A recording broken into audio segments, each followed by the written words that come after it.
Bueno, para empezar quería contarles que en la familia, en la comunidad del Hospital Udaondo, que creo que es una residencia de mucho volumen, tenemos una persona también que homenajear y de la misma la calaña que Horacio, y esta es Alicia Zambueli, que es también una heroína silenciosa, es una de las ídolas de la residencia, así que fuertes aplausos para Alicia también. Una de las maestras. Gran persona, gran maestra. Hola, hola. Bueno, quería empezar con un concepto del mundo de la psiquiatría, y es que los pacientes con trastornos de ansiedad generalizados tienen una demora de diagnóstico y de tratamiento de 10 años. Y esto es porque los pacientes no cuentan, los médicos no preguntan, y esto es real. Me sorprendió esa cifra y creo que también en gastroenterología puede llegar a suceder algo similar con los trastornos funcionales digestivos refractarios. Los pacientes deambulan médico en médico, estudio en estudio, hasta que finalmente, luego de muchos años, logran dar con ese antidepresivo que va a solucionar definitivamente los síntomas. Así que hoy vamos a intentar repasar esto, repasar el uso y que entre todos nos animemos al uso para cortar el tiempo de sufrimiento que tienen muchos pacientes, a veces de forma innecesaria, ¿no? Vamos a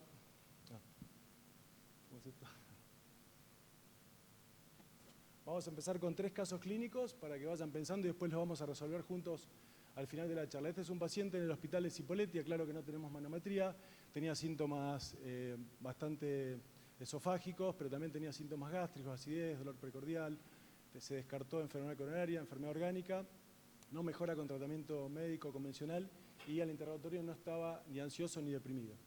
El caso número 2 es una señora de 75 años que fallece el marido y empieza obviamente a no comer, con mucha náusea, mucha dispepsia, también todos los estudios descartan organicidad y tampoco responde con los tratamientos convencionales, ¿no?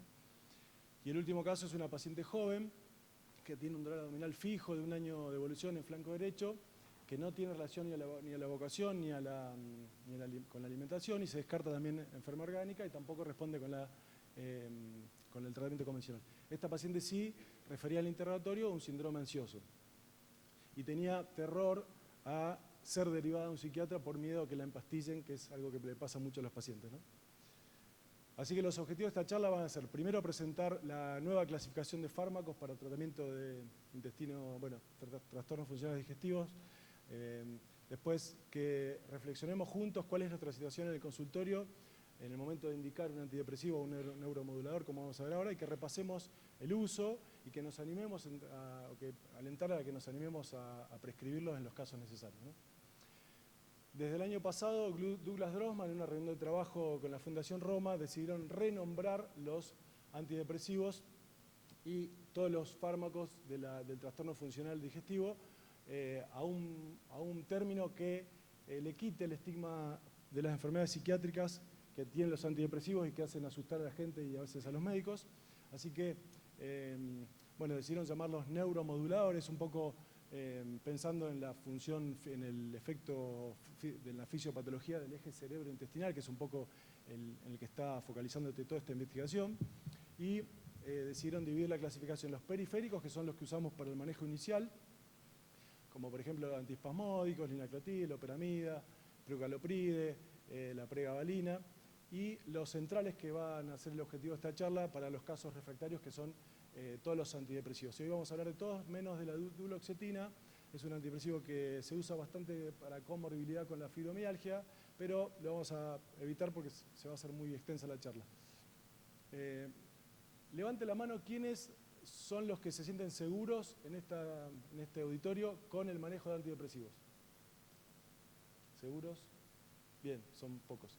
Y levante la mano quienes intentaron derivar el paciente a psiquiatra y el paciente se asustó y no quiso, no volvió más. También. Bueno, entonces esto realmente es una situación, porque imagínense que, por un lado, los gastroenterólogos no estamos adecuadamente formados para su manejo, y obviamente nos da un poquito de temor los riesgos, nos lleva mucho tiempo interrogar al paciente, manejar los efectos adversos, por lo tanto intentamos evitarlos mientras sea posible. Y por otro lado, los pacientes le tienen miedo a los medicamentos, hay gente que tiene fobia a los antidepresivos, está descrita, pero también hay fobia a los psiquiatras. Entonces, ¿qué pasa? El problema recae en los pacientes. Son pacientes que cuando son refractarios demoran años en recibir el medicamento que necesitan, deambulan, terminan en los médicos alternativos, que hay un resultado incierto, y la solución recae en nosotros. Es nuestro deber aprender primero a generar un buen vínculo con el paciente para explicarle de qué se trata el tratamiento, cómo le va a cambiar la vida, y también aprender a manejar por lo menos 2 antidepresivos, que es lo mínimo indispensable que vamos a necesitar para empezar a manejar estos pacientes. Evidencia científica es un poco controvertida, porque ninguno de los trabajos, inclusive este último metaanálisis que encontré en una revista de psiquiatría, ninguno de los trabajos da total seguridad porque ninguno de los trabajos evalúa la comorbilidad psiquiátrica. Entonces, ya ustedes conocen Eamon Quigley, ya hizo 3 metaanálisis de intestino irritable y antidepresivos con resultados positivos, mejor contra placebo, pero primero que solo a colon irritable no abarca los otros subtipos funcionales, y aparte en ningún momento le pregunta al paciente si está deprimido y ansioso. Bueno, esta gente, una doctora Young, juntó todos los trabajos de los últimos años, y está bueno porque abarca todos los subtipos funcionales, todos, esófago hipersensible, colon irritable y dispepsia, y abarca todos los neuromodulares más usados. Y bueno, ahí ellos sí encuentran un beneficio, repiten, pero también ellos cuentan que existen falencias en que nadie les pregunta al paciente ni nadie hace diagnóstico de depresión. Y esto vamos a ver más adelante por qué es tan importante.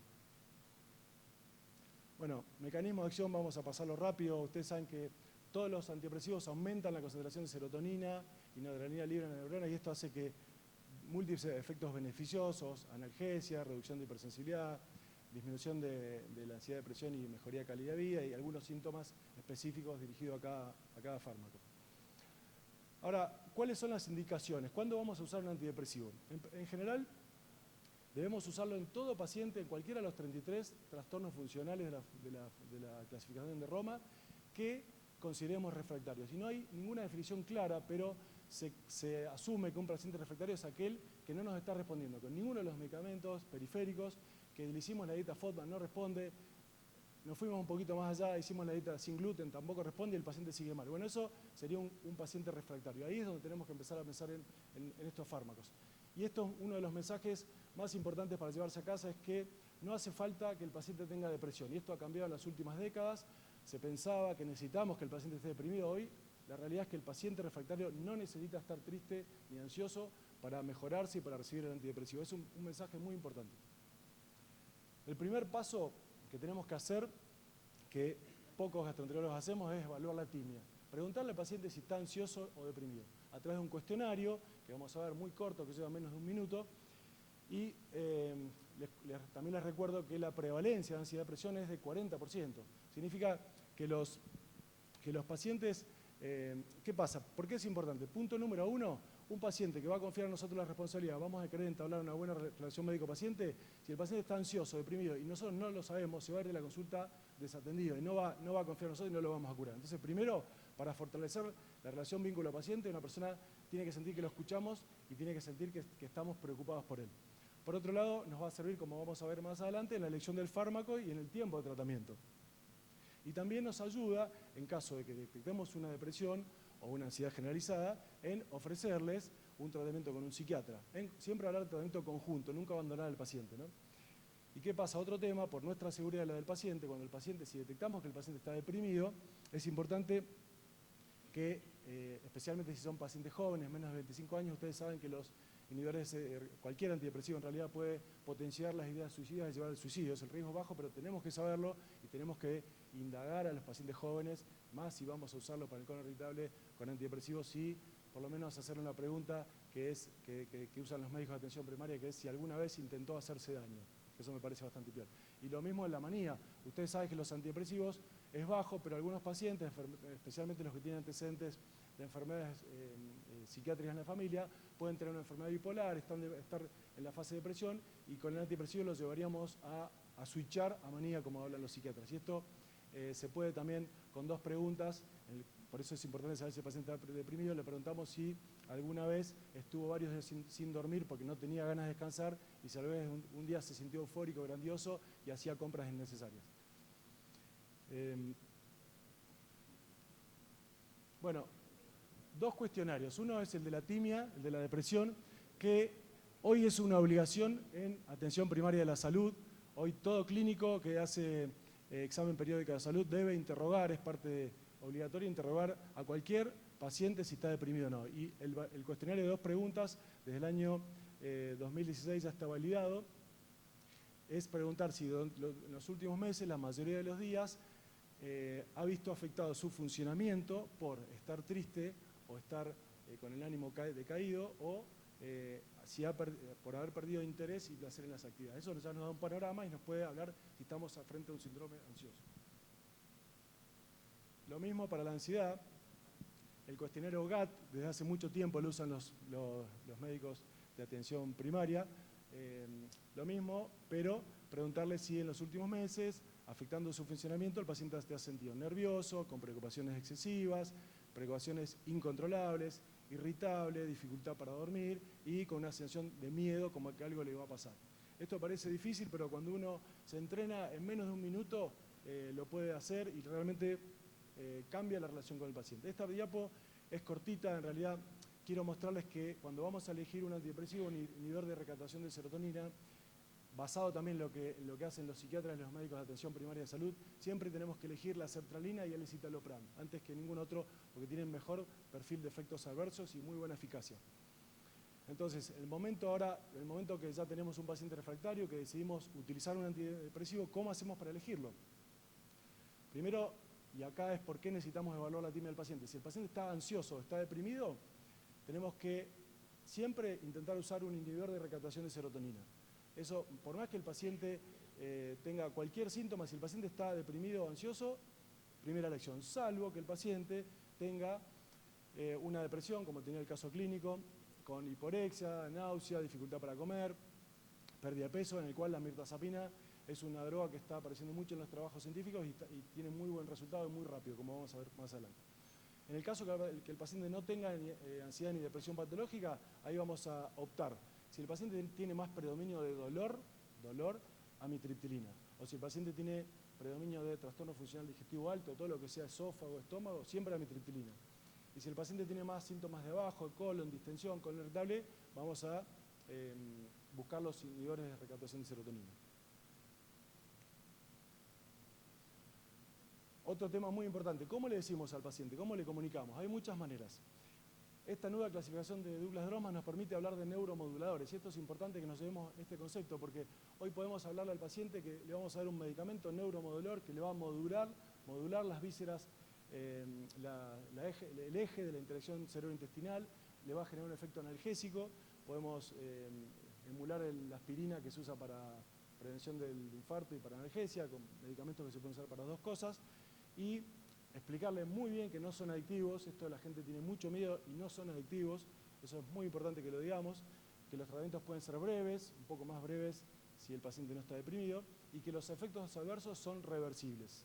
Son efectos adversos que el paciente lo deja de tomar y el efecto adverso resuelve. Y el riesgo tiene que ser compartido, el paciente debe aceptar ese riesgo en conjunto con el médico para lograr solucionar su problema.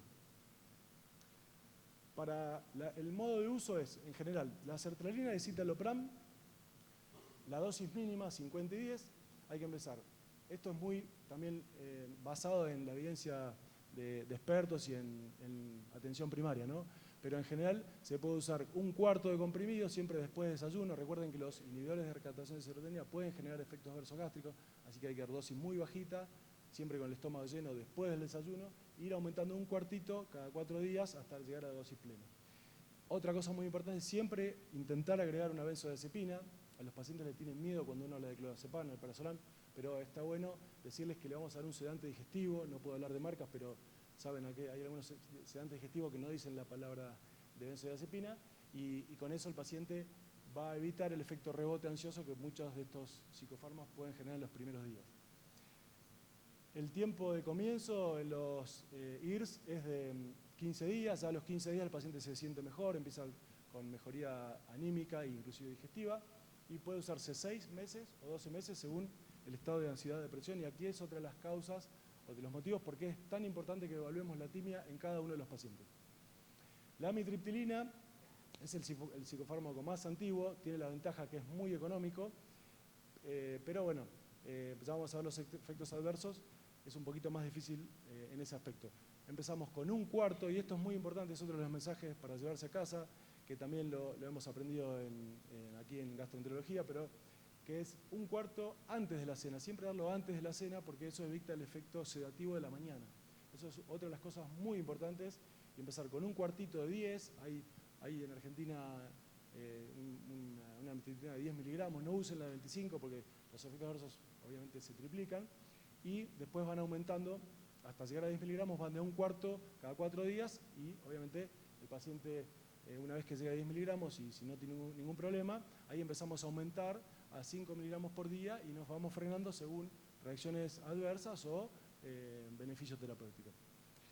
Y bueno, este es un poquito más rápido, el tiempo de comienzo en general está en los 7 días.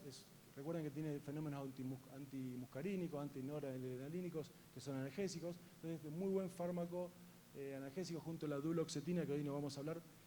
Es otro de los fármacos que se usa, en especial cuando la amitriptilina no es bien tolerada. El tiempo de tratamiento es un poquito más corto. El paciente que no tiene ansiedad le podemos hablar de 3 meses o a veces menos. Muchas veces el paciente lo usa como para salir del pozo, como dicen en psiquiatría, y después, una vez que se acomoda, ya puede soltarlo antes de los 3 meses inclusive. Y bueno, en caso de ansiedad y depresión ya hay que usarlo como cualquier otro fármaco. Siempre en los pacientes que están deprimidos o ansiosos se recomienda seguir un año, a veces dicen 18 meses, para que, como hablan los psiquiatras, se cableen los pensamientos positivos del paciente al soltar el fármaco, siga con la onda de los pensamientos positivos. La mirtazapina es un fármaco que es nuevo, o sea, es muy viejo, pero se está usando hace poco en dispepsia, hay muchos trabajos nuevos, y yo tuve la oportunidad de usarlo un par de veces y la verdad que es muy bueno, es muy rápido, es el antidepresivo más rápido para sacar al paciente del pozo depresivo, y es muy bueno también porque enseguida le abre el apetito al paciente, es espectacular. Hay que tener cuidado con la sedación, que vamos a hablar más adelante, y bueno, también, como dije, un año de tratamiento, ¿no? Esto se da más que nada en pacientes deprimidos, que son los que tienen estos síntomas. El ajuste del tratamiento es que le llaman los americanos el augmentation. Consiste en, si el paciente no mejora con esto, tal vez ahí sí podemos hacer una interconsulta con psiquiatría, pero bueno, si se animan, se puede agregar alguno de estos fármacos, especialmente la pregabalina. Se puede combinar una dosis muy chiquitita de amitriptilina y de algún IRS, eso también tiene muy buena respuesta. Los efectos adversos son lo que más le tememos. Tienen que tener presentes que, en general, con respecto a los inmediatos, la amitriptilina es el más peligroso. Eviten darlo en mayores de 65 años por los fenómenos anticolinérgicos, tiene hipotensión ortostática, los pacientes añosos se pueden caer, se pueden tropezar y eso no nos va a gustar. Y también tienen fenómenos proarrítmicos, así que también hay que interrogar si los pacientes tienen cardiopatía, porque esto puede potenciar y puede traer fenómenos asociados a prolongación de QT que también pueden traernos problemas. En general, como dije, fenómenos anticolinérgicos, sedación, y los inhibidores de recaptación de serotonina son muy bien tolerados. En general hay un 10% de pacientes que empiezan con síntomas leves, que uno los puede educar para que el paciente lo suspenda, no pasan a mayores. En general es náuseas, cefalea, dolor de cabeza, temblores, ansiedad. Bueno, hay una lista enorme, pero siempre son bajos, la incidencia es baja. Y con respecto a los mediatos, está muy bueno que le contemos al paciente que también puede engordar, que también puede tener disfunción sexual, porque eso por ahí lo va a tener al tiempo, pero si no lo educamos bien, vamos también a dañar la tan importante relación médico-paciente que necesitamos para estos pacientes. Los riesgos reales. El miedo que muchos tenemos cuando usamos antidepresivos, en general tiene que ver con lo que nos cuentan del suicidio. Hoy ya cambió. Yo cuando iba a la facultad me dijeron nunca dar un IRS ante un paciente con ideas suicidas. Hoy la cosa cambió. Hoy se vio que el tema de la depresión, el suicidio es más que nada con los chicos menores de 25 años. En esa población obviamente hay que interrogarlo. El switchamanía es bajo. Los psiquiatras siempre insisten en esto, pero la verdad que a mí nunca me ha pasado, no sé si a alguien más le pasó, pero en realidad en general estos son pacientes que cuando ya tienen antecedentes de llave y los vio un psiquiatra, en general en gastroenterología, pero bueno, está descrito, hay que tener cuidado, siempre, si pueden, pregunten si alguna vez el paciente estuvo demasiado días sin dormir, si estuvo muy eufórico, generalmente los familiares son los que te refieren eso. Y las interacciones, hay que tener cuidado con los pacientes con cáncer de mama que están tomando tamoxifeno, porque todos los antidepresivos pueden levantarla al inhibir la citocromo P450, pueden aumentar la concentración del tamoxifeno, traer problemas. Entonces, en este caso, siempre es recomendable el citalopram. Para ir terminando, los casos clínicos, el primer paciente, fue finalmente, lo interpretamos como una dispepsia tipo síndrome de tipo epigástrico. Empezamos con la amitriptilina, fuimos aumentando la dosis y mejoró el cuadro clínico. El caso número 2 fue interpretado como una dispepsia tipo distrés postprandial con depresión asociada y mejoró rápidamente con mirtazapina.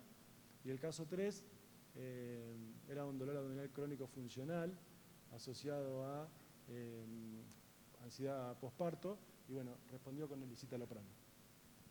Entonces, para terminar, los gastroenterólogos sí podemos lograr un buen manejo, especialmente si aprendemos y nos familiarizamos con el diagnóstico de ansiedad y depresión de entrada y si aprendemos el manejo por lo menos de la amitriptilina y de algún inhibidor de recaptación de serotonina como el citalopram, que es el mejor tolerado. Y no solo que podemos, sino también que es necesario que nos entrenemos para ayudar al pool, al segmento de miles de pacientes que sufren necesariamente por un cuadro refractario y tardan mucho en llegar al medicamento que les va a cambiar la vida. Muchas gracias. Muchas gracias, Facu. La siguiente charla está a cargo de la doctora Lucila Facio. Ella es coordinadora del Servicio de Neurogastroenterología del Hospital Odaondo.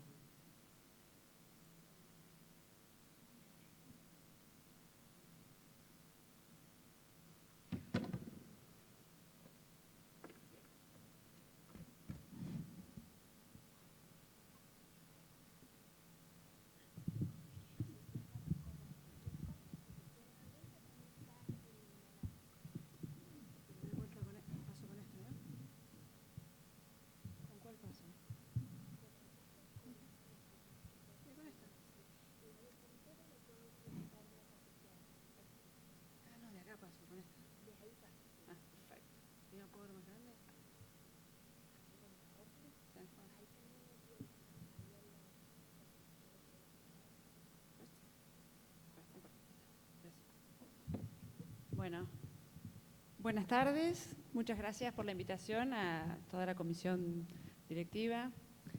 Federico, muchas gracias. Me toca hablar hoy en estos 15 minutos sobre constipación funcional, nuevas estrategias diagnósticas y de tratamiento. Para comenzar vamos a hacer un breve repaso sobre constipación, que vamos a hablar sobre la epidemiología. La prevalencia en la población general, según las diferentes publicaciones, oscila entre el 2 y el 22%. Es un motivo de consulta muy frecuente en todo el mundo. En Estados Unidos aproximadamente 3,5 millones de personas consultan por año por constipación, con altísimos costos en salud en todo el mundo y con una notable calidad de vida alterada. El diagnóstico de la constipación es fundamentalmente clínico. Y para eso contamos con los criterios de Roma, publicados en el 2016, los criterios de Roma 4, que es la última actualización. No los voy a repasar, todos los hemos escuchado. Y también lo que tenemos dentro de Roma 4, los criterios para el diagnóstico de intestino irritable, variedad, constipación, que son dos patologías, la constipación y el intestino irritable, clínicamente muy similares, es difícil de diferenciarlos, pero es la presencia del dolor abdominal lo que más orienta a que tenemos frente a nosotros a un paciente con intestino irritable con constipación, lo cual es muy importante saberlo a la hora de iniciar una terapéutica. Respecto a los tiempos que habla Roma 4, son iguales que los de Roma 3, tiene que estar presente el síntoma en los últimos 3 meses con un inicio al menos 6 meses antes. También es muy importante a la hora de tener frente a nosotros un paciente con constipación, descartar causas secundarias.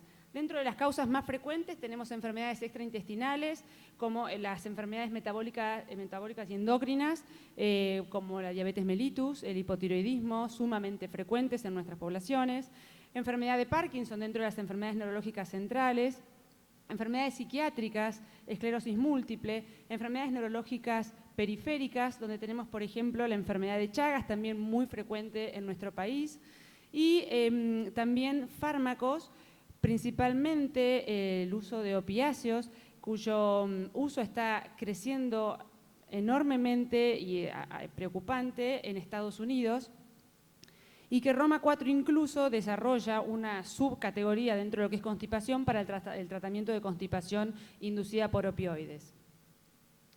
Yendo rápidamente a la clasificación, según la fisiopatología, la constipación se puede clasificar en tránsito colónico normal, que es probablemente una de las causas, puede ser la hiposensorialidad rectal, en tránsito colónico lento, donde se han descrito, se han encontrado diferentes causas, como por ejemplo una disminución de las contracciones colónicas propagadas de alta amplitud, disminución del número de células de Cajal, disminución del óxido nítrico y péptido vasoactivo intestinal, entre otros. Y también los trastornos funcionales de la defecación, que Roma 4 los divide en propulsión defecatoria inadecuada y defecación disinérgica. Frente a este último tipo de constipación, trastorno funcional de la evacuación, muy probablemente nosotros tengamos que recurrir a estudios ya complementarios para definir el diagnóstico. No así como con los otros dos, que muy probablemente con un buen interrogatorio podríamos llegar al diagnóstico.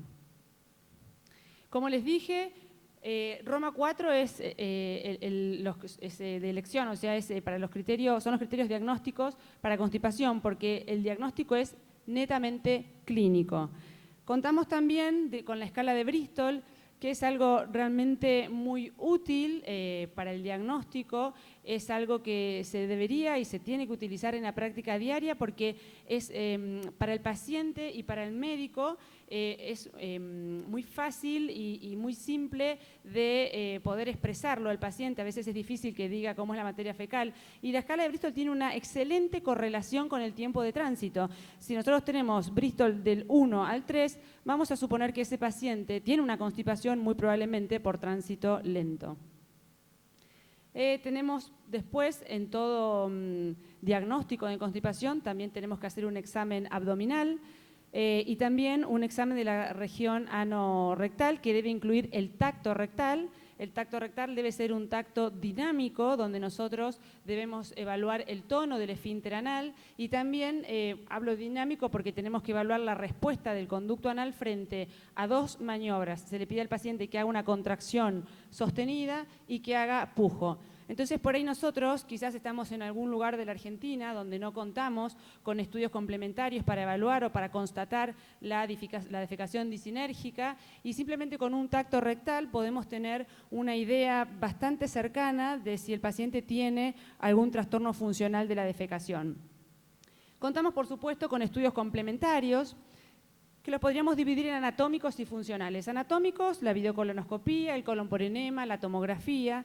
Y dentro de los estudios fisiológicos tenemos diferentes tipos de estudios. El tiempo de tránsito colónico, que los voy a desarrollar después, manometría anorrectal, el test de expulsión del balón, los estudios de la defecación, la manometría colónica y el barostato.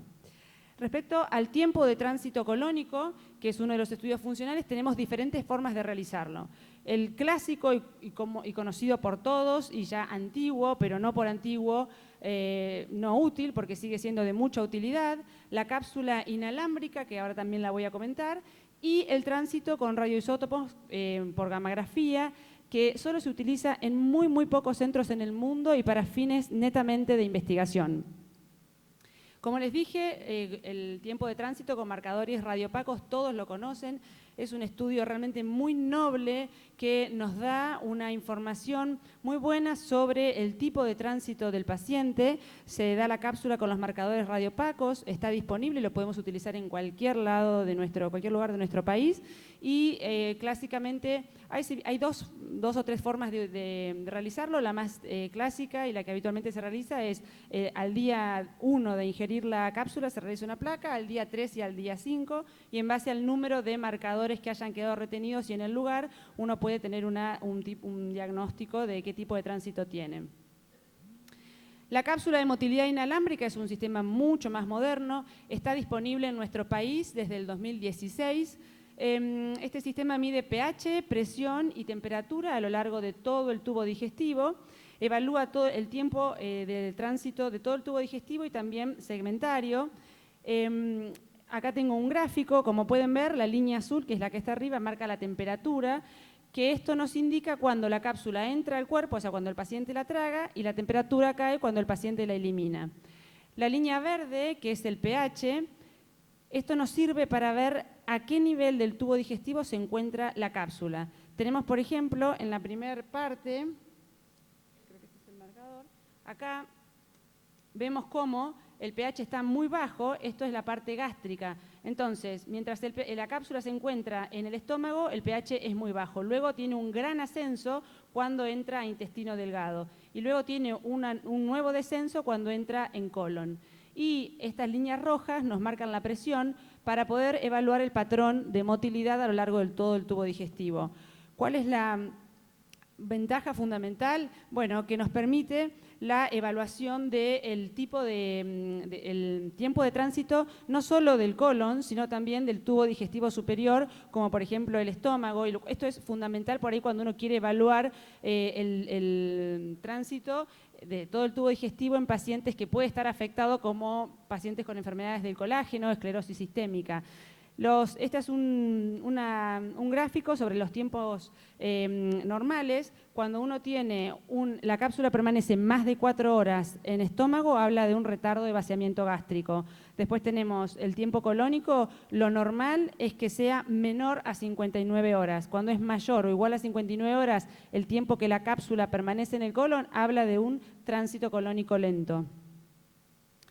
Este estudio tiene una muy buena correlación con el tiempo de tránsito colónico con marcadores radiopacos. La gran ventaja es que no irradia al paciente y, como les dije anteriormente, la gran ventaja también es que nos aporta información del tubo digestivo superior. Yendo ya a los estudios complementarios para evaluar los trastornos funcionales de la defecación, contamos con la manometría. La manometría es el método de elección para evaluar la disinergia pelviana. Evalúa la presión, la sensibilidad y la distensibilidad. Tenemos diferentes tipos. La manometría convencional en nuestro país desde el año 90 existe la manometría convencional y ya en la última década hay varios centros, empezaron a haber manometría de alta resolución en diferentes centros de nuestro país. Hoy tenemos aproximadamente 8 centros en toda la Argentina, igual la mayoría están en Capital, que tienen la metodología de alta resolución. La alta resolución puede ser por sistema de perfusión o sólido, y la de alta definición, que actualmente no hay ningún centro en Argentina que tenga manometría de alta definición.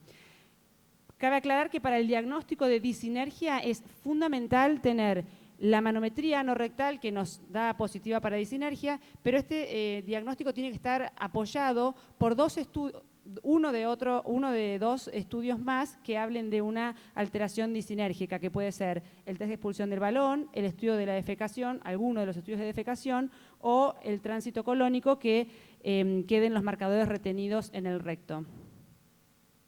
Este es un trazado de manometría de alta resolución, es muy simple de ver, de interpretar, es bastante amigable el método porque utiliza colores. Los colores fríos, que son el verde y el azul, marcan baja presión, los colores cálidos marcan alta presión, y acá se correlaciona con una manometría convencional. Acá, como ven, verde habla de relajación del conducto anal, y correlacionándolo con la convencional está la caída de la presión y el aumento de la presión rectal en las dos técnicas. La manometría de alta definición, como les dije, no hay todavía disponible en nuestro país, pero bueno, tiene la ventaja de que hace una reproducción 3D de todo el conducto anal, por lo tanto es mucho mejor, obviamente tiene muchos más sensores que permiten hacer esta reconstrucción 3D del conducto anal. El test de expulsión es otro de los métodos que contamos, es también muy antiguo, pero es muy eficiente, es muy útil, fácil, rápido, económico. Se utiliza en todo el mundo, incluso en la última clasificación de Londres para todos los trastornos anorrectales. Se pone al test de expulsión, se habla también del test de expulsión del balón, o sea, es viejo, pero sigue utilizándose. Se coloca un balón que se insufla con 50 mililitros de agua a temperatura ambiente y se le da al paciente 1 o 2 minutos para expulsarlo. Cuando supera ese tiempo y no lo expulsó, se habla de una disinergia. Tiene una sensibilidad y especificidad altísima. La videoefecografía también es un estudio muy antiguo, se sigue utilizando, por supuesto, evalúa los cambios en forma dinámica de la región rectoanal, se hace con el paciente sentado, lo cual es una gran ventaja porque es la posición fisiológica. Se coloca una pasta radio-opaca en el recto, también hay que opacificar vagina y vejiga e intestino para poder ver la interrelación con otros órganos. Se evalúa al paciente en reposo, empujo y en contracción. La única contra es, por supuesto, que irradia al paciente. La resonancia dinámica del piso de la pelvis, la gran ventaja que tiene es que evaluamos al mismo momento los 3 compartimentos, en forma estática y dinámica, el compartimento anterior, medio y posterior. La desventaja es que el paciente está acostado, o sea, es una posición antifisiológica y el alto costo de esta técnica y que no está disponible en todos lados. La ecodefecografía también es otro de los métodos para evaluar la defecación. Es un método que ya está descrito desde el año 2010, hay publicaciones del 2010-2011. Es un método que evalúa también la dinámica del piso pelviano, del recto y el ano durante la defecación. Tiene una excelente correlación con la defecografía, pero aún así no está ampliamente difundido, no es un método que esté en muchos lugares. En Argentina sí tenemos, en Buenos Aires hay un centro que realiza esta técnica, necesita un ecógrafo de 360 grados que tenga tecnología 3D. Evalúa intususcepción rectal, prolapso, rectocele, o sea, evalúa el compartimento posterior y el compartimento medio. No es tan buena la sensibilidad para evaluar el compartimento anterior, pero esa desventaja se puede solucionar haciendo en forma conjunta una ecografía transvaginal. Las ventajas son que no irradia al paciente, es un método sencillo, rápido, muy bien tolerado, pero bueno, la contra es que el paciente está acostado, lo mismo que con la resonancia, y es una posición antifisiológica. Y yendo a la segunda parte de la charla que me pidieron hoy sobre tratamiento, en los últimos 5 años en nuestro país hubo grandes avances a nivel farmacológico para el tratamiento de la constipación. Aún así, siempre las medidas higiénico-dietéticas, los cambios de hábito, muchas veces con estas medidas los pacientes mejoran, siguen siendo, por supuesto, la base, el pilar del tratamiento médico. El suplemento con fibras también es muy recomendado, y la fibra más utilizada es el psyllium, la más estudiada es el psyllium.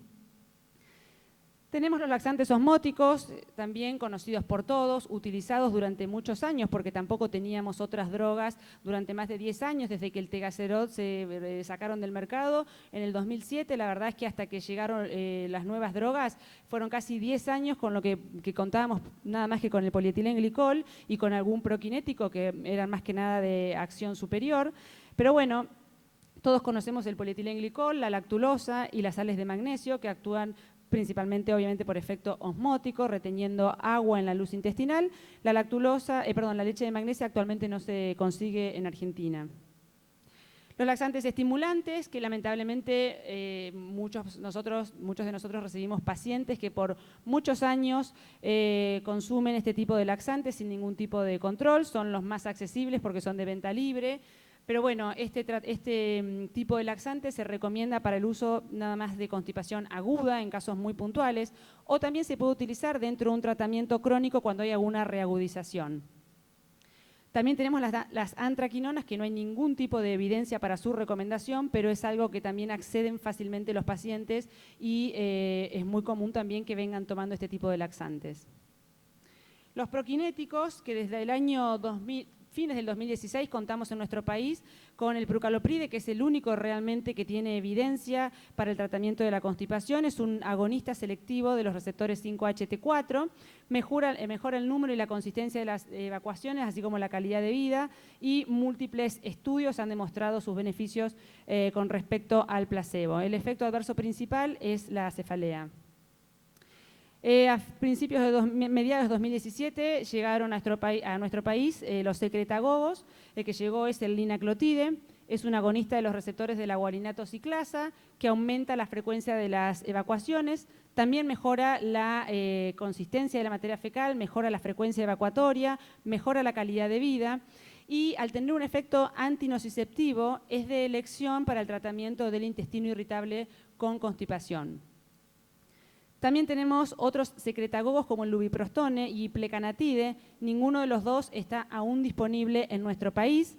El lubiprostone es un activador de los canales de cloro del epitelio intestinal, también mejorando la frecuencia y la consistencia de la materia fecal. Y plecanatide, que es un análogo de la uroguanilina, también aumenta la frecuencia, mejora la consistencia y también, al igual que el linaclotide, tiene un efecto antinociceptivo, por lo tanto también su indicación principal es para el intestino irritable con constipación.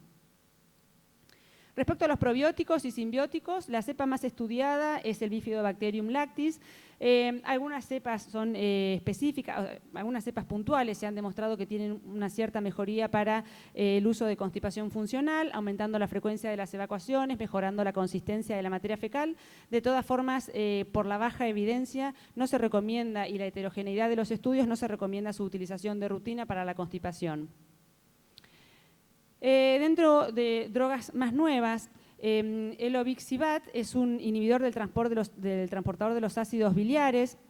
No está disponible aún en Argentina, pero es una droga que ya se viene estudiando desde el 2011 y en Japón existen estudios ya de fase 3 con muy buenos resultados. Como les dije, es un inhibidor del transportador de los ácidos biliares a nivel intestinal, por lo tanto, aumenta el nivel de ácidos biliares en colon, esto aumenta la secreción de agua y electrolitos, facilitando la evacuación, mejora la frecuencia de las evacuaciones. Y un capítulo aparte merece la constipación inducida por opioides, que como les comenté, Roma 4 lo pone aparte y que el diagnóstico es que cuando comienzan los síntomas de constipación o empeoran con el uso o el aumento de la dosis de los opioides, tiene un comportamiento epidemiológico en aumento en Estados Unidos. Y para este tipo de constipación contamos con los antagonistas receptores mu-opioides con acción periférica, PAMORA, que en Argentina están disponibles desde el 2014. Tenemos el naloxegol, que es un polímero conjugado de la naloxona con polietilenglicol. Esta presentación viene en vía oral y la metilnaltrexona, que esta presentación es por vía subcutánea. Ambos son el tratamiento de elección en la constipación inducida por opioides.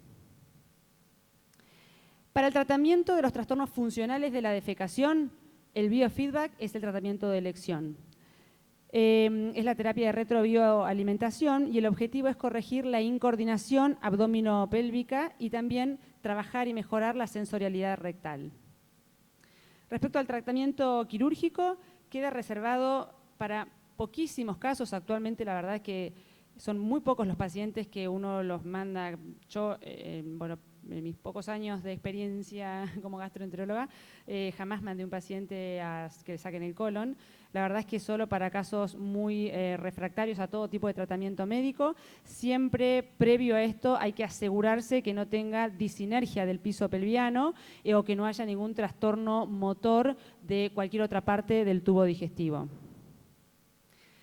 En este trabajo, que nos habla de lo que se viene en los próximos 5 años para el tratamiento de la constipación, se habla de los moduladores de transportadores